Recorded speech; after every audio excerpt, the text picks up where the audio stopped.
മെറ്റന ministries YouTube ചാനലിലേക്ക് ഏവർക്കും സ്വാഗതം. കുടുംബത്തിലെ പ്രശ്ന പരിഹാരത്തെക്കുറിച്ചാണ് നമ്മൾ കഴിഞ്ഞ ഒരു എപ്പിസോഡിൽ ചിന്തിച്ചത്. ആദ്യം നമ്മൾ പറഞ്ഞത് നമ്മൾ പ്രശ്നത്തെ മനസ്സിലാക്കുക, നോ ദ പ്രോബ്ലം. രണ്ടാമത് പ്രാർത്ഥനയോട് നേരിടാൻ പറഞ്ഞു. മൂന്നാമത് ഈ പ്രശ്നം എന്താണെന്ന് അന്യോന്യം അറിയിക്കുക എന്ന് പറഞ്ഞു. അവിടെ ട്രാൻസ്പാരൻസിയുടെ കാര്യം പറഞ്ഞു. നാലാമത് പറഞ്ഞ് പരിഹരിക്കാനുള്ള അവസരങ്ങൾ നമ്മൾ ഒരുക്കണം. ഒരു ഇൻട്രോസ്പെക്ഷൻ എല്ലാ വീക്കിലും നമ്മൾ ചെയ്ത് റിവ്യൂ ചെയ്യണം എന്ന് പറഞ്ഞു.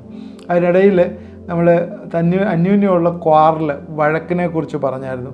ഭാര്യയും ഭർത്താവും തമ്മിൽ വഴക്കടിച്ച് ഭാര്യയെ തല്ലണ്ടി വരുന്ന അവസരങ്ങൾ ഒക്കെ വരുന്ന കാര്യങ്ങൾ, അതൊക്കെ വാക്കുകളിലുള്ള പ്രയാസങ്ങളാണ്. കാരണം പലപ്പോഴും ചൊറിഞ്ഞ വർത്തമാനം പറഞ്ഞ് അങ്ങോട്ടും ഇങ്ങോട്ടും അടിയുണ്ടാവുന്ന ഒരു സ്റ്റേജിലേക്ക് വരും. ഇപ്പം പണ്ടൊക്കെ ആണെങ്കിൽ ഭർത്താക്കന്മാർ ആയിരുന്നു ഭാര്യമാരെ അടിച്ചിരുന്നത്, ഇപ്പം തിരിച്ച് ഭാര്യമാരാണ് ഭർത്താക്കന്മാരെ അടിക്കുന്നത്. അങ്ങനെ ഒരു സ്റ്റേജിലേക്കൊക്കെ ആയിട്ടുണ്ട്. അതുകൊണ്ട് വാക്കുകൾ ഉപയോഗിക്കുമ്പോഴേ ബഹുമാനത്തോടെ ആയിരിക്കണം എന്ന് നമ്മൾ ശ്രദ്ധിക്കുക. പ്രശ്നം പരിഹരിക്കപ്പെടാൻ ആണ് നമ്മൾ സംസാരിക്കേണ്ടത്, അല്ലാതെ അവിടെ ചെന്ന് പ്രശ്നം കൂട്ടാനായിട്ടല്ല. ഇപ്പം ഭാര്യയെ അടിച്ച് കഴിഞ്ഞെങ്കിൽ, സപ്പോസ് അങ്ങനെ ചെയ്യാൻ പാടില്ല, അല്ലെങ്കിൽ ഭർത്താവിനെ അടിച്ചു കഴിഞ്ഞെങ്കിൽ നിന്നെ അടിക്കാൻ പാടില്ലായിരുന്നു എന്ന രീതിയിലാണ് സംഭാഷണം ആരംഭിക്കേണ്ടത്. അന്നേരം ഭാര്യ പറയും, അച്ചായൻ ഞാൻ ഇങ്ങനെ പറഞ്ഞുകൊണ്ടല്ലേ എന്നെ അടിച്ചത്. അന്നേരം ഭർത്താവ് ഇങ്ങനെ പറയും, ഞാൻ രാവിലെ എഴുന്നേറ്റ് ബൈബിള് പഠിക്കേണ്ടതായിരുന്നു, അല്ലെങ്കിൽ കുഞ്ഞുങ്ങളെ സ്കൂളിൽ വിടുന്ന സമയത്ത് നിന്നെ സഹായിക്കേണ്ടതായിരുന്നു, അപ്പോൾ കാര്യങ്ങളൊക്കെ ശരിയാവും എന്നൊക്കെ പറയേണ്ടായിരുന്നു. അതിന് പകരം അന്യോന്യം പഴി പറഞ്ഞ് അത് കുറച്ചും കൂടെ വ്രണപ്പെടുത്തുന്ന രീതിയിൽ ആകിയാൽ അത് സെറ്റിൽ ചെയ്യാനായിട്ട് പറ്റത്തില്ല. ഇതൊക്കെ ഇമ്മീഡിയറ്റായിട്ട് ക്ഷിപ്രകോപം കൊണ്ട് വരുന്ന കാര്യങ്ങളാണ്. 1-2-3 വാക്യങ്ങൾ ഞാൻ പ്രോവർസിൽ നിന്ന് ഇതുമായിട്ട് ചേർന്ന് വായിച്ച് കേൾപ്പിക്കുക. നിങ്ങൾ ശ്രദ്ധിക്കുക. പ്രോവർസിലെ ഒരുപാട് കുടുംബജീവിതത്തിന് വേണ്ടതായിട്ടുള്ള ഒരുപാട് ടീച്ചിങ്സുകളുണ്ടല്ലോ. പ്രോവർസ് 15:1 പറയുന്നത്, മൃദുവായ ഉത്തരം ക്രോധത്തെ ശമിപ്പിക്കുന്നു, കഠിന വാക്കോ കോപത്തെ ജ്വലിപ്പിക്കുന്നു. അന്നേരം മൃദുവായ ഉത്തരം, അന്നേരം മൃദുവായിട്ടുള്ള കാര്യങ്ങൾ എപ്പോഴും സംസാരിക്കേണ്ടത് നമ്മൾ പഠിക്കണം. അതുപോലെ കോപത്തോടുകൂടി നമ്മൾ സംസാരിക്കരുത്. കോപം വന്നു കഴിയുമ്പോഴേ പ്രത്യേകിച്ചും മിണ്ടാതിരിക്കുക. അന്നേരം കുറച്ച് നേരം മിണ്ടാതിരുന്നു കഴിഞ്ഞാൽ ആ കോപം തന്നെ ശമിക്കും. ആ കോപം നമ്മൾ കൂടുതൽ വന്നു കഴിയുമ്പോൾ അതിന് റിറ്റാലിയേറ്റ് ചെയ്യാൻ പോയി കഴിഞ്ഞാൽ കൂടുതൽ കഠിന വാക്കുകൾ വന്ന് കോപത്തെ ജ്വലിപ്പിക്കാനായിട്ടുള്ള സാധ്യതകളുണ്ട്. പ്രോവർസ് 21:23 വായും നാവും സൂക്ഷിക്കുന്നവൻ തൻ്റെ പ്രാണനെ കഷ്ടങ്ങളിൽ നിന്ന് സൂക്ഷിക്കുന്നു. ഇവിടെ അത് തന്നെ പറയുന്നു, വായും നാവും. ഇത് ഭയങ്കര പ്രശ്നമാണ്. ഈ വായും നാവും ഒക്കെ എപ്പോഴും പ്രശ്നം ഉണ്ടാക്കുന്ന സാധനമാണ്. സദൃശവാക്യം 30:33 ഇങ്ങനെ എഴുതിയിരിക്കുന്നത്, കോപം ഇളക്കിയാൽ വഴക്കുണ്ടാവും, പാൽ കടഞ്ഞാൽ വെണ്ണയുണ്ടാവും, മൂക്ക് ഞെക്കിയാൽ ചോര വരും, കോപം ഇളക്കിയാൽ വഴക്കുണ്ടാവും. അതുകൊണ്ട് കോപം ഒരിക്കലും നമ്മൾ ഇളക്കി വിടരുത്. സ്ത്രീകൾ പ്രത്യേകം ശ്രദ്ധിക്കേണ്ടത്, സ്ത്രീകളുടെ കയ്യിലാണ് എല്ലാം ഇരിക്കുന്നത്. പുരുഷന്മാർ ചിലപ്പം ക്ഷിപ്രകോപികളോ ഒക്കെ ആയിരിക്കാം. നിങ്ങൾ പണിയുകയും ചെയ്യും, നിങ്ങൾക്ക് പൊളിക്കുകയും ചെയ്യാം. നേരത്തെ സൂചിപ്പിച്ച കാര്യങ്ങളാണ് വീണ്ടും റിപ്പീറ്റ് ചെയ്ത് പറയുന്നത്. ലേയും റാഹേലും ഇസ്രായേൽ ഗൃഹം പണിതുവെങ്കിൽ നിങ്ങൾക്ക് പണിയാനും പറ്റും, പൊളിക്കാനും പറ്റും. നമ്മൾ ആ തത്വങ്ങളെല്ലാം പഠിച്ചതാണ്. സദൃശവാക്യം 14:1 പറയുന്നത്, സ്ത്രീകൾ ജ്ഞാനമുള്ളവർ തൻ്റെ വീട് പണിയുന്നു, ഭോഷത്വമുള്ളവളോ അത് സ്വന്തം കയ്യാൽ പൊളിച്ചു കളയുന്നു. സ്ത്രീകൾ ജ്ഞാനമുള്ളവൾ തൻ്റെ വീട് പണിയുന്നു.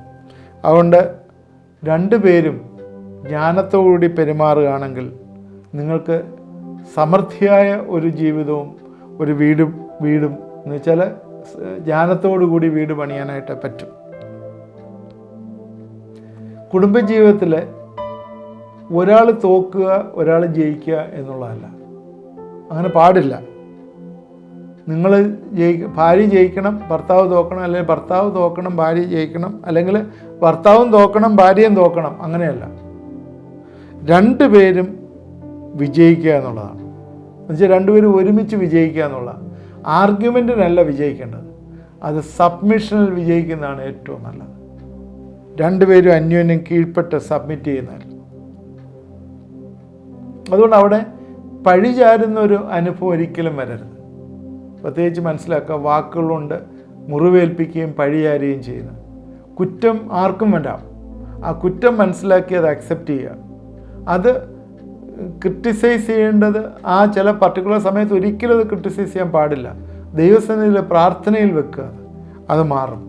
ലൂക്കോസിൻ്റെ സുവിശേഷം 2-ാം അധ്യായത്തിലെ യേശുവിനെ യെരുശലേം ദേവാലയത്തിൽ വെച്ച് യേശുവിനെ കാണാനില്ല വന്നപ്പം മറിയയും ജോസഫും ചെയ്തത് എന്താണെന്നറിയാമോ? അവരുടെ വീട്ടുകാരെ എല്ലാം വിട്ടിട്ട് 2 പേരും ചേർന്ന് മറിയയും ജോസഫും യേശുവിനെ അന്വേഷിച്ച് പോയതായിട്ട് കാണുന്നു. മലയാളികളായിരുന്നു എന്തോ ഇതന്നെ, നമ്മളായിരുന്നെങ്കിൽ നിൻ്റെ കുറവ് കൊണ്ടാണ്, നീ ആയിരുന്നു കൊച്ചിനെ നോക്കേണ്ടത്. അവരും പറയും അല്ല, യേശു മറിയ പറയും ജോസഫിനോട്, ജോസഫല്ലേ ആണ് നിങ്ങളോട് എല്ലാവരും കൊച്ചു എന്ന്, അത് നിങ്ങളല്ലേ നോക്കേണ്ടത് എന്ന് പറയും.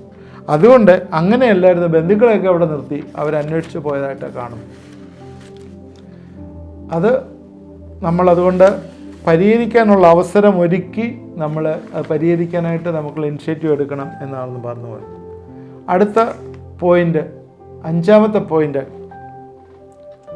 മനസ്സ് തുറന്ന് ട്രാൻസ്പെറൻ്റായിട്ട് മനസ്സ് തുറന്ന് സംസാരിക്കണം. മനസ്സ് തുറന്ന് സംസാരിക്കുക എന്ന് പറഞ്ഞാൽ എപ്പോഴും ഒരിക്കലും റിസർവ് ചെയ്ത് വെക്കരുത്. കാരണം ചില കാര്യങ്ങൾ ഭർത്താവ് അറിയണ്ട, ചില കാര്യങ്ങൾ ഭാര്യ അറിയണ്ട എന്ന് പറഞ്ഞിട്ട് നമ്മൾ വെച്ചിട്ട് പിന്നീട് അത് പ്രശ്നം ഉണ്ടാക്കരുത്. അതുകൊണ്ട് അത് അന്യോന്യം ഷെയർ ചെയ്ത് ഓപ്പണായിട്ട് ഡിസ്കസ് ചെയ്ത് ട്രാൻസ്പെറൻ്റായി അത് തീരുമാനിക്കണം, സെറ്റിൽ ചെയ്യണം. നിങ്ങളോട് പല കാര്യങ്ങളും പറയാതെ ഭാര്യ പലപ്പോഴും കരഞ്ഞിരുന്നിരിക്കും. അതിൽ ആ കരയുമ്പോൾ കാര്യങ്ങൾ പറയാതെ ചിലപ്പോൾ കരഞ്ഞുകൊണ്ട് മാത്രമായിരിക്കും. നിങ്ങളുടെ കഴിവാണ് അത് ഡിസേൺ ചെയ്ത് കണ്ടുപിടിക്കേണ്ട കഴിവ്. അത് ഏറ്റവും പ്രധാനമാണ്. അതുപോലെ തന്നെ വേറൊരു ഏറ്റവും പ്രധാനപ്പെട്ട ഒരു കാര്യം നമ്മൾ ചെയ്യാനായിട്ട് ആഗ്രഹിക്കുന്നതാണ്, നമ്മുടെ എല്ലാ തീരുമാനങ്ങളും എല്ലാ ഡിസിഷൻസും ഏറ്റവും പ്രധാനപ്പെട്ട ഒന്നാണ്. 6-ാമത്തെ കാര്യം ആയിട്ട് പറയാം, ഏറ്റവും പ്രധാനപ്പെട്ട കാര്യം, എല്ലാം വേദപുസ്തക അടിസ്ഥാനത്തിലായിരിക്കണം സെറ്റിൽമെൻറ്റ്. ബൈബിളിൽ നിന്ന് അങ്ങോട്ടോ ഇങ്ങോട്ടോ വ്യതിചലിക്കരുത്. പഴയ നിയമത്തിൽ ആവർത്തന പുസ്തകത്തിൽ എപ്പോഴും എഴുതിയിട്ടുണ്ട്, മോശയ്ക്ക് കൊടുത്ത കൽപ്പനയ്ക്കകത്ത്, ഇതിൽ നിന്ന് നിൻ്റെ തലമുറ അതിൽ നിന്ന് ഒരു വള്ളിക്കോ പുള്ളിക്കോ വ്യത്യാസമില്ല, അതിൽ നിന്ന് മാറരുത്, അതേ നിങ്ങളെ ഗൈഡ് ചെയ്യണം, അത് നിങ്ങളുടെ ഭവനത്തിലെ പട്ടമായിരിക്കണം എന്ന് പറയുന്ന ഭാഗം. അതുകൊണ്ട് ഈ ഭക്തി അല്ലെങ്കിൽ ഈ ദൈവവചനത്തിലുള്ള ഡിപ്പെൻഡൻസ് എല്ലാ രീതിയിലും പ്രശ്നങ്ങളെ നേരിടുന്നതിന് നമ്മളെ സഹായിക്കും. ഏറ്റവും ആദ്യത്തെ കുടുംബം തന്നെ ആദാമും ഹവ്വായും ഏറ്റവും വലിയ പ്രശ്നങ്ങളെ നേരിട്ട കുടുംബമാണ്. ഏദൻ തോട്ടം അവർക്ക് നഷ്ടമായി, അല്ലേ? പാപം ചെയ്തതിന് ശേഷം ഏദൻ തോട്ടം നഷ്ടമായി. അവരുടെ പൊസിഷൻ, ദൈവത്തിൻ്റെ മക്കൾ എന്നുള്ള പൊസിഷൻ നഷ്ടമായി. എന്നും ദൈവം അവരോടൊപ്പം വന്ന് വെയിലാറുമ്പോൾ വന്ന് അവരുടെ ക്ഷേമമൊക്കെ അന്വേഷിക്കുന്ന ഒരു ദൈവമായിരുന്നു. ദൈവമായിട്ടുള്ള ഫെലോഷിപ്പ്, ദൈവമായിട്ടുള്ള സ്നേഹം നഷ്ടമായി. അൾട്ടിമേറ്റ്ലി എറ്റേണൽ ലൈഫും നഷ്ടമായി. അതുകൊണ്ട് അന്ന് അത്രയും ഒക്കെ ആദാമിനും ഹവ്വായ്ക്കും നഷ്ടമായി. എന്നാൽ ഇത്രയൊക്കെ ആയിട്ടും അടുത്ത അധ്യായം തുടങ്ങുന്നത് അവർ കൈ പിടിച്ച് ഒരുമിച്ച് പുറത്തു വന്നും അവൻ അവളെ പരിഗ്രഹിച്ചു എന്ന് പറഞ്ഞാൽ തുടങ്ങുന്നത്. അടുത്ത 4-ാം അധ്യായത്തിലേക്ക് വരുമ്പോഴേ അവനവളെ പരിഗ്രഹിച്ചു, അവൾക്ക് ഒരു സന്താനം ഉണ്ടായ കാര്യവും കൈയിനുണ്ടായ കാര്യവും ഒക്കെ പറയുന്നുണ്ട്. ഇങ്ങനെയൊക്കെ ഉണ്ടായെങ്കിലും കുടുംബജീവിതം ഒരുമിച്ച് നിന്ന് അവർ ബിൽഡ് ചെയ്ത് പോകാനായിട്ട് ഇട വന്നു എന്ന് കാണുന്നു. കുടുംബജീവിതത്തിൽ പ്രശ്നങ്ങളൊക്കെ ഉണ്ടാകും, പ്രശ്നങ്ങളില്ലാത്ത കുടുംബജീവിതമില്ല. No perfect husband or wife, എല്ലാ മനുഷ്യരെല്ലാം അപൂർണരാണ്. വിശ്വാസികളുടെ ജീവിതത്തിലും പ്രശ്നങ്ങളുണ്ട്. എന്നാൽ എല്ലാവർക്കും നല്ല കുടുംബം ഉണ്ടാവണമെന്ന് ദൈവം ഉദ്ദേശിക്കുന്നത് ദൈവത്തിൻ്റെ ഒരു പ്രിൻസിപ്പിളാണ്. അതുകൊണ്ട് നല്ല കുടുംബം എന്ന് പറയുന്നത് നമ്മൾ കൾട്ടിവേറ്റ് ചെയ്യേണ്ട ഒന്നാണ്, അല്ലേ? നമ്മൾ കൾട്ടിവേറ്റ് ചെയ്യേണ്ട അതൊരു ഭാഗ്യാവസ്ഥയല്ല. നല്ല കുടുംബം അവൻ ഭാഗ്യം ഉള്ളവനാണ് എന്നുള്ളതല്ല. നമ്മൾ കൾട്ടിവേറ്റ് ചെയ്യേണ്ട ഒരു പൂന്തോട്ടത്തെ പോലെയാണ്. ഒരു പൂന്തോട്ടത്തിൽ ഒരു ചെടി നട്ടു കഴിഞ്ഞാൽ അതിനെ വളമിടണം, അതിന് വെള്ളമൊഴിക്കണം, അതിനെ കളകൾ പറിച്ച് കാണണം, അതിനെ മെയിൻറ്റെയിൻ ചെയ്യണം. അത് ഓട്ടോമാറ്റിക്കായിട്ട് ഒരു കുടുംബജീവിതം, ഓട്ടോമാറ്റിക്കായിട്ടൊരു പൂ അല്ലെങ്കിൽ ഒരു പൂന്തോട്ടം ഡെവലപ്പ് ചെയ്യത്തില്ല. അത് നന്നായിട്ടൊരാൾ അതിൻ്റെ പിന്നിലെ വർക്ക് ചെയ്തെങ്കിലേ അത് ശരിയാവുള്ളൂ. എന്ന് പറഞ്ഞതുപോലെ ഓട്ടോമാറ്റിക്കായിട്ട് കുടുംബജീവിതം ശരിയാകത്തില്ല. അന്യോന്യം ശ്രദ്ധ കൊടുക്കണം. അതിനകത്ത് റിലേഷൻഷിപ്പ് നമ്മൾ കൾട്ടിവേറ്റ് ചെയ്യണം. എല്ലാ പ്രോബ്ലംസിനും സൊല്യൂഷൻസ് ഉണ്ട്. അതാദ്യം നമ്മൾ മനസ്സിലാക്കുക. എല്ലാ പ്രോബ്ലംസിനും സൊല്യൂഷനുണ്ട്. കാരണം ഈ നമ്മളെ നിർമ്മിച്ച ദൈവം, നമ്മളോട് കൂടെ ഇരിക്കുന്ന ദൈവം, ഈ കുടുംബങ്ങളെ സ്ഥാപിച്ച ദൈവം നമ്മളെ എന്നും കൂടെ ഉണ്ട് എന്നുള്ള പ്രോമിസുണ്ട്, മറന്നുപോയി. പ്രത്യേകിച്ച് വേറൊരു ഒരു ഇഷ്യൂയും കൂടെ ഞാൻ അഡ്രസ്സ് ചെയ്തിട്ട് ഞാൻ ഇന്നത്തെ നമ്മുടെ എപ്പിസോഡ് അവസാനിക്കുക. ഒരു ഇഷ്യൂസ് കൂടെ നേരത്തെ നമ്മൾ പറഞ്ഞല്ലോ, കുറേ ഇഷ്യൂസ് നമ്മൾ പറഞ്ഞു. ആ പറഞ്ഞ ഇഷ്യൂസ് ഒന്ന് നമ്മുടെ സ്ക്രീനിൻ്റെ കാര്യമാണ് പറഞ്ഞത്. സ്ക്രീൻ ഇന്ന് യൂത്തുകൾ, യങ്ങായിട്ടുള്ള കപ്പിൾസും അതുപോലെ 10-40 വയസ്സിൽ താഴെയുള്ളവരും ഏറ്റവും കൂടുതൽ ഫേസ് ചെയ്യുന്ന ഒരു കാര്യമാണ് സ്ക്രീൻ ടൈം. അതുപോലെ തന്നെ ഒരു ഇഷ്യൂസ് വന്നു കഴിയുമ്പോൾ ആദ്യം ചെയ്യുന്നത് എന്താണ്? അവർ പോയി മൊബൈലോ ലാപ്ടോപ്പോ ഓപ്പൺ ചെയ്തിരിക്കും. ഓഫീസിലുള്ള വർക്കുകൾ വീട്ടിൽ കൊണ്ടുവരും. ഇതൊക്കെ നിങ്ങൾ ഒരു കാര്യം ചെയ്യണം. നിങ്ങൾ ഈ കമൻറ്റ് ബോക്സിൽ ഈ ഇഷ്യൂസ് ഇട്ട് കഴിഞ്ഞാൽ എനിക്കിത് അഡ്രസ്സ് ചെയ്യാം. ഓഫീസിലുള്ളവർക്ക് വീട്ടിൽ കൊണ്ടുവരും. വീട്ടിൽ കൊണ്ടുവന്നിരുന്ന് 2 പേരും കൂടെ, കാരണം ടാർഗറ്റ് ഉണ്ട്, അസൈൻമെൻറ്റ്സ് ഉണ്ട്. പണ്ട് പിള്ളേർ പഠിക്കുന്ന പോലെ ഇപ്പോൾ ഓഫീസിലൊക്കെ അസൈൻമെൻറ്റ്സും ഒക്കെ കൊടുത്ത് വിട്ടിരിക്കുക, ഹോംവർക്ക് പോലെ. വീട്ടിലിരുന്ന് ഇതൊക്കെ ചെയ്യുന്നത്. ഇപ്പോൾ കമ്പ്യൂട്ടർ ആയിരുന്നുണ്ട്, എവിടുത്തെ കാര്യം, ഏത് കൺട്രിയിലുള്ള കാര്യം വീട്ടിലിരുന്ന് ചെയ്യാമല്ലോ. വീട്ടിൽ വന്നിരുന്ന് ഇത് തന്നെ ജോലി. കാരണം പിള്ളേരെ അറ്റൻഡ് ചെയ്യത്തില്ല, വീട്ടിലെ കാര്യം അറ്റൻഡ് ചെയ്യത്തില്ല, വൈഫിൻ്റെ കാര്യം അറ്റൻഡ് ചെയ്യത്തില്ല, ഒന്നുമില്ല. ശരിക്കും നമുക്കറിയാം, നമ്മുടെ ആക്റ്റീവായിട്ടുള്ള സമയം, giving to husband, giving to wife and giving to children, effective time, ഇത് വലിയ ഇമ്പോർട്ടൻ്റ് ആണ്. ഇത് നിങ്ങൾ പ്രത്യേകം ശ്രദ്ധിക്കണം. പ്രത്യേകിച്ച് യങ്ങായിട്ടുള്ളവർ പ്രത്യേകം ശ്രദ്ധിക്കണം. ആദ്യത്തെ കല്യാണത്തിൻ്റെ ആദ്യത്തെ 1-2 വർഷമൊക്കെ നിങ്ങൾക്ക് ഇഷ്ടം പോലെ സമയം നിങ്ങൾ കണ്ടെത്തുന്നു. മധുവിധ സമയമാണ്.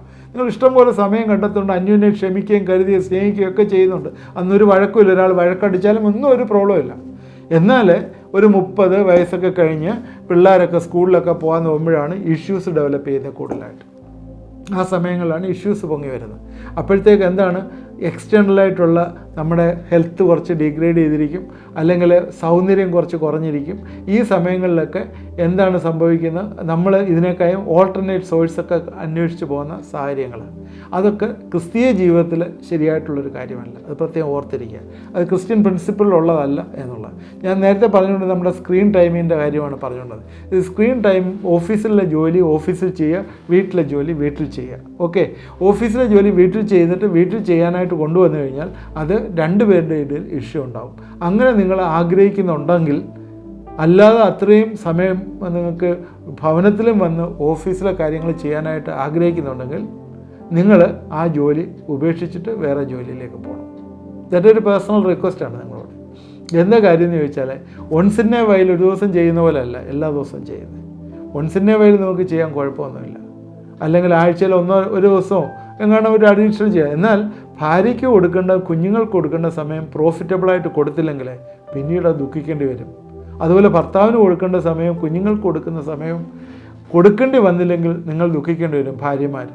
അതുകൊണ്ട് സ്ക്രീൻ ടൈമിങ് പ്രത്യേകം നോട്ട് ചെയ്യുക. ചില ദിവസങ്ങളിൽ ശബത്ത് ഡിക്ലെയർ ചെയ്യുക എന്നുള്ളത് ഏറ്റവും ആവശ്യമാണ് സ്ക്രീനിന്. അതുപോലെ ഈ സ്ക്രീനിൽ കാണുന്ന കാര്യങ്ങൾ, പ്രത്യേകിച്ച് ലൈംഗിക ചേഷ്ടകൾ നിങ്ങളുടെ കുടുംബജീവിതത്തിൽ നിങ്ങൾ പ്രദർശിപ്പിക്കാനായിട്ട് പോകരുത്. അത് വലിയ ആപത്തിലേക്ക് നിങ്ങളെ നയിക്കും. പ്രത്യേകിച്ചും നമുക്കറിയാം, കാമശാസ്ത്രം പോലെയുള്ള കാര്യങ്ങളൊക്കെ ഇന്ന് പലപ്പോഴും സ്ക്രീനിൽ കൂടിയൊക്കെ നമ്മളെ കാണിക്കുമ്പോഴേ, പല പ്രോണോഗ്രഫിക് സൈറ്റിലൊക്കെ പോയി അതൊക്കെ കാണുമ്പോൾ അതൊക്കെ ട്രൈ ചെയ്തിട്ട് നമ്മുടെ ജീവിതത്തെ നഷ്ടമാക്കി കളയരുത്. ദൈവം നമുക്ക് ഒരു ഭാര്യയും ഒരു ഭർത്താവിനെയും തന്നിട്ടുണ്ട്. അത് സ്റ്റെപ്പിനില്ല, നമുക്ക് വെച്ച് മാറ്റാൻ പറ്റത്തില്ല. അതെല്ലാം ഞാൻ പറഞ്ഞതാണ്. It is not exchangeable. അത് ദൈവം തന്നിരിക്കുന്നതാണ്. അത് ഒരു സെക്ച്വൽ പ്ലഷറിന് വേണ്ടിയല്ല.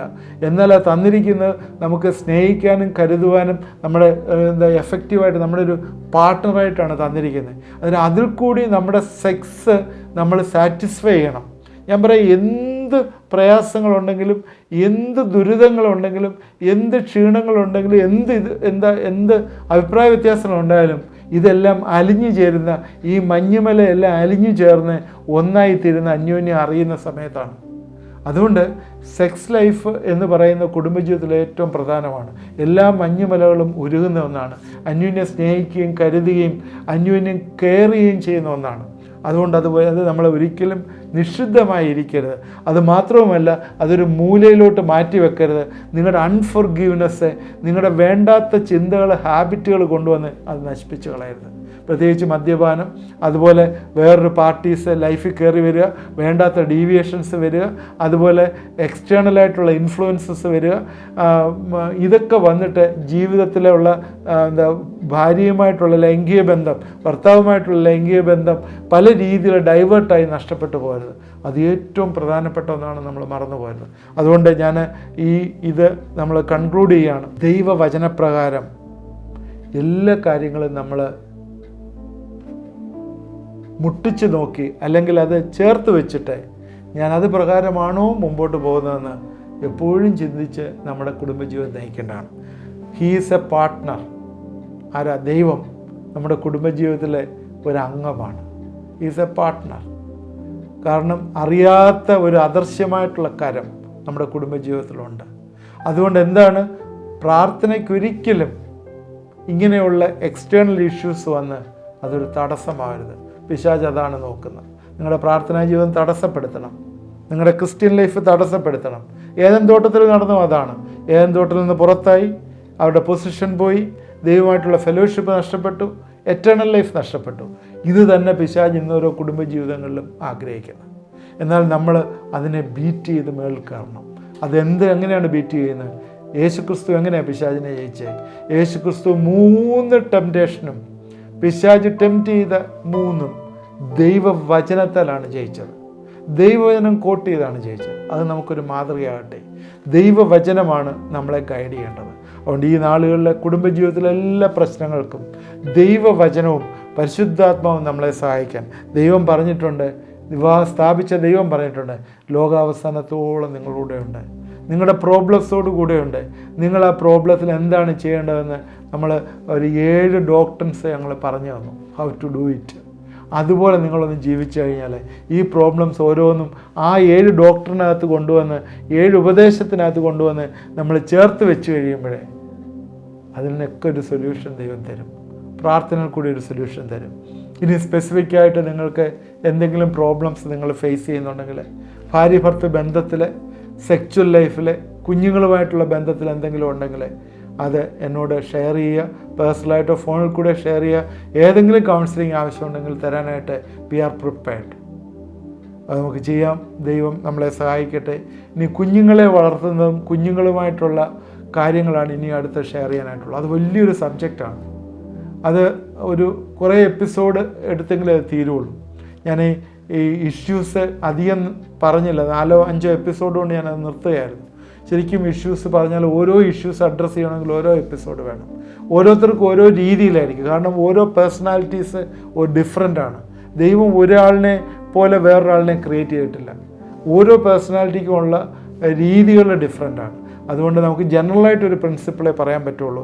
അതുകൊണ്ട് മനസ്സ് തുറന്ന് അന്യോന്യം സംസാരിച്ച് സ്നേഹത്തിൽ അന്യോന്യം കരുതി ദൈവവചനത്തിൻ്റെ മുമ്പിൽ മുട്ടുമടക്കുന്നുണ്ടെങ്കിൽ നമ്മുടെ ജീവിതത്തിലെ ഏത് പ്രശ്നത്തിൽ നിന്നും സക്സസ് നമുക്ക് കിട്ടും. കുടുംബജീവിതത്തിൽ പ്രശ്നമില്ലാത്തവരാരുമില്ല എന്ന് നമ്മൾ മനസ്സിലാക്കണം. എന്നാൽ പ്രശ്നം ഉണ്ടാകുമ്പോൾ ആ പ്രശ്നം കൊണ്ട് മുന്നോട്ട് പോവുകയല്ല, ആ പ്രശ്നത്തിൻ്റെ സൊല്യൂഷൻ അപ്പോൾ തന്നെ വരണം. കോപിക്കുക, പാപം ചെയ്യരുത് എന്ന് പറയുമ്പോഴേ അന്ന് വൈകിട്ട് സൂര്യൻ അസ്തമിക്കുന്നതിന് മുമ്പേ ദൈവസേനയിൽ ഏറ്റു പറയണം. എന്ന് പറഞ്ഞാൽ നിങ്ങളുടെ ജീവിതത്തിൽ നിങ്ങൾ ഉറങ്ങുന്നതിന് മുമ്പേ അന്നൊരു ഇഷ്യൂ ഉണ്ടായിട്ടുണ്ടെങ്കിൽ ഉറങ്ങുന്നതിന് മുമ്പ് സെറ്റിൽ ചെയ്ത് ദൈവത്തിൻ്റെ സന്നിധിയിൽ സന്തോഷത്തോട് കിടന്ന് ഉറങ്ങാൻ പഠിക്കുന്ന കുടുംബങ്ങളെ അഭിവൃദ്ധി പ്രാപിച്ച് മുമ്പോട്ട് വരുമെന്ന് ദൈവത്തിൻ്റെ സന്നിധിയിലെ ധൈര്യത്തോടുകൂടി ഞാൻ പ്രസ്താവിക്കുകയാണ്. ഇന്നത്തെ ചിന്തകൾ നമുക്ക് പ്രയോജനമായി എന്ന് വിചാരിക്കുന്നു. തുടർന്ന് നിങ്ങളുടെ പ്രോബ്ലംസിന് വേണ്ടി ഞാൻ പ്രാർത്ഥിക്കാൻ പോവുകയാണ്. അതൊരു ഡൈവേഴ്സിൽ പോയി അവസാനിക്കാനായിട്ടല്ല, അതെല്ലാം ഡിസ്കസ് ചെയ്ത് സൊല്യൂഷൻ ഉണ്ടായില്ല. ഏത് മരുങ്ങാത്ത ഭർത്താവും, ഏത് മരുങ്ങാത്ത ഭാര്യയും, അല്ലെങ്കിൽ ഏത് മാനസിക പ്രശ്നമുള്ളവർ പോലും ദൈവത്തിൻ്റെ സന്നിധിയിൽ അത്ഭുതങ്ങളെ പ്രവർത്തിക്കാനായിട്ട് പറ്റും. നിങ്ങൾ പറയും മാനസിക പ്രശ്നമുണ്ട്, അല്ലെങ്കിൽ വഴിതെറ്റിപ്പോയി എന്നൊക്കെ പറഞ്ഞ് ഉപേക്ഷണപത്രം ചിന്തിക്കുന്നവരുണ്ട്. എന്നാൽ അതെല്ലാം ദൈവത്തിന് മാറ്റാനായിട്ട് കഴിയും. അതാണ് ആവശ്യം. നമുക്ക് പ്രാർത്ഥിക്കാം. ദൈവമായ കർത്താവെ, ഇത് കണ്ടുകൊണ്ടിരുന്ന പ്രിയപ്പെട്ടവരെ ഞങ്ങളെ ഏൽപ്പിച്ച് പ്രാർത്ഥിക്കുന്നു. നീ ഞങ്ങളോടൊക്കെ സംസാരിക്കുകയും ഇടപെടുകയും ചെയ്യായിരുന്നു. കർത്താവെ, കുടുംബജീവിതത്തിലെ പ്രശ്നങ്ങളെക്കുറിച്ചാണല്ലോ കഴിഞ്ഞ പല എപ്പിസോഡിൽ ചിന്തിച്ച് അതിൽ നിന്ന് എങ്ങനെ പുറത്തു വരാം എന്നുള്ളതും ചിന്തിച്ചല്ലോ. എന്നാൽ ഇതൊക്കെ ഒരു ഒറ്റമൂലി പോലുള്ള സൊല്യൂഷനൊന്നുമില്ല. ഇൻഡിവിജ്വലായിട്ട് ദൈവസന്നിധിയിൽ ഇരിക്കുകയും ദൈവത്തോട് സംസാരിക്കുകയും നിരപ്പ് പ്രാപിക്കുകയും അനുഗ്രഹിക്കപ്പെടുകയും ചെയ്യുന്ന കാര്യങ്ങളാണ്. കുടുംബമായിട്ട് ദൈവസന്നിധിയിലിരുന്ന് പ്രാർത്ഥിപ്പാനുള്ള കൃപ കൊടുക്കണമേ. ഒരിക്കലും പ്രാർത്ഥനയ്ക്ക് തടസ്സമാവാതെ പ്രാർത്ഥന മുടങ്ങാതിരിപ്പാൻ കർത്താവെ സഹായിക്കണമേ എന്ന് പ്രാർത്ഥിക്കും. എന്നെ കണ്ടുകൊണ്ടിരിക്കുന്ന എല്ലാവരെയും ഞങ്ങൾ അനുഗ്രഹിച്ച് പ്രാർത്ഥിക്കുന്നു. ഏതെങ്കിലും വിള്ളലുകൾ കുടുംബജീവിതത്തിൽ വന്നിട്ടുണ്ടെങ്കിൽ, ഏതെങ്കിലും വാക്കുകൾ ഹർട്ട് ചെയ്തിട്ടുണ്ടെങ്കിൽ, ഏതെങ്കിലും അൺഫോർഗീവിംഗ് ആയിട്ടുള്ള ആത്മാവുണ്ടെങ്കിൽ, ഏതെങ്കിലും പൈശാചിക അറ്റാക്ക് ഉണ്ടെങ്കിൽ, കർത്താവെ എറ്റേണൽ ലൈഫിൽ നിന്ന് പുറത്താക്കിയ ആദാമിനെ ഹവ്വായെയും പോലെ ജീവിതം നശിപ്പിച്ച് കളയാതെ ദൈവസന്നിധിയിൽ സമർപ്പിക്കപ്പെട്ട ദൈവവചനപ്രകാരം ജീവിക്കുന്നവരായിരിക്കാൻ കർത്താവെ ഇടവരുത്തണമേ, സഹായിക്കണമേ എന്ന് പ്രാർത്ഥിക്കുന്നു. ആരും ഈ ലോകത്തിൽ പെർഫെക്റ്റ് ആയിട്ടില്ല. ഒരു സ്ത്രീയും ഒരു പുരുഷനും പെർഫെക്റ്റ് അല്ല. അപൂർണരായ മനുഷ്യരാണല്ലോ. വിശ്വാസികളുടെ ജീവിതത്തിലും പ്രശ്നങ്ങളുണ്ടല്ലോ. എന്നാൽ അതൊക്കെ പ്രശ്നങ്ങളെ അതിജീവിക്കാനുള്ള കൃപ കർത്താവെ നീ ഞങ്ങൾക്ക് തന്നിരിക്കുന്ന സ്തോത്രം. ഓരോ ദിവസവും നല്ല നല്ല ആ പൂന്തോട്ടം നോക്കി നടത്തുന്നത് പോലെ ഞങ്ങളുടെ ജീവിതങ്ങളെ നോക്കി നടത്തുവാനായി, ഞങ്ങളെ റിലേഷൻഷിപ്പ് കൾട്ടിവേറ്റ് ചെയ്ത് അന്യോന്യം ശ്രദ്ധ കൊടുത്ത് കർത്താവെ ജീവിപ്പാനായി ഭാര്യ ഭർത്താക്കന്മാരെ എല്ലാവരെയും ഇടവരുത്തണമേ, സഹായിക്കണമേ എന്ന് പ്രാർത്ഥിക്കുന്നു. വിവാഹം സ്ഥാപിച്ച ദൈവം അത് തുടർമാനമായി മുന്നോട്ട് പോകാനായിട്ട് ഇടവരുത്തുകയും സഹായിക്കുകയും ചെയ്യും. എല്ലാ പ്രോബ്ലംസിനും ദൈവം സൊല്യൂഷൻ തരും. ദൈവസന്നിധിയിൽ ക്രൂശിൻ്റെ കീഴിൽ ഒന്ന് വെച്ച് കർത്താവെ ഞങ്ങളെ രക്തം തളർച്ച് പ്രാർത്ഥിക്കുന്നു. വിശുദ്ധിയാക്കുക ദൈവമേ, അതാവുന്ന നിൻ്റെ കൽപ്പന. ജീവിതങ്ങളെ വിശുദ്ധിയാക്കി ദൈവത്തിന് പ്രസാദമുള്ള യാഗമായി സമർപ്പിക്കുവാൻ കുടുംബജീവിതങ്ങളെ ഏൽപ്പിച്ച് പ്രാർത്ഥിക്കുന്നു. ഇത് കണ്ടിരിക്കുന്ന എല്ലാ കുടുംബങ്ങളെയും അനുഗ്രഹിക്കണം. നിൻ്റെ വലിയ ഫെയ്ത്തിൽ, നിൻ്റെ വിശ്വാസത്തിൽ മുന്നോട്ട് പോകുന്ന കുടുംബങ്ങളായി തീരുവാൻ കർത്താവെ സഹായിക്കണം. യേശു ക്രിസ്തുവിൻ്റെ നാമത്തിൽ പ്രാർത്ഥിക്കുന്നു, കേൾക്കുമാറാകണമേ. ആമേൻ. ഇത് കണ്ടുകൊണ്ടിരുന്ന എല്ലാവരും ദൈവം അനുഗ്രഹിക്കട്ടെ. നിങ്ങളുടെ കമൻറ്റുകൾ ഉണ്ടെങ്കിൽ, എന്തെങ്കിലും ക്വസ്റ്റ്യൻസ് ഉണ്ടെങ്കിൽ നിങ്ങൾ അറിയിക്കുക. അതിന് ഞങ്ങൾ ഉത്തരം തരുന്നതായിരിക്കും. പ്രയർ റിക്വസ്റ്റ് ഉണ്ടെങ്കിൽ അയച്ചാൽ നിങ്ങൾക്ക് വേണ്ടി പ്രാർത്ഥിക്കുന്നതായിരിക്കും. തുടർന്ന് അടുത്ത എപ്പിസോഡ് തൊട്ട് പേരൻറ്റിങ് നമ്മൾ ആരംഭിക്കുകയാണ്. കുഞ്ഞുങ്ങളെ വളർത്തേണ്ടത്, കുഞ്ഞുങ്ങളുടെ കാര്യങ്ങൾ, അതുപോലെ അവരുടെ അഡിക്ഷൻ, സൈറ്റാനിക് അറ്റാക്ക്, അതിൽ നിന്നുള്ള റിലീസ്, ഇങ്ങനെയുള്ള കാര്യങ്ങൾ നമ്മൾ ഈ ദിവസങ്ങളിൽ സംസാരിക്കും. ഇത് നിങ്ങൾ ശ്രദ്ധിക്കുക. കുഞ്ഞുങ്ങൾ പ്രത്യേകിച്ച് പേരൻറ്റിങ്ങുമായിട്ട് ബന്ധപ്പെട്ട ഒരുപാട് പ്രയാസത്തിൽ കൂടി കുടുംബങ്ങൾ കടന്നു പോകുന്നുണ്ട്. അതുകൊണ്ടാണ് പേരൻറ്റിങ്ങിന് അത്രയും എപ്പിസോഡുകൾ എടുക്കുന്നത്. അത് പ്രത്യേകിച്ച് അത് അറ്റൻറ്റീവായിരിക്കുക. ദൈവം നമ്മളെ എല്ലാവരെയും സഹായിക്കട്ടെ. ആമേൻ.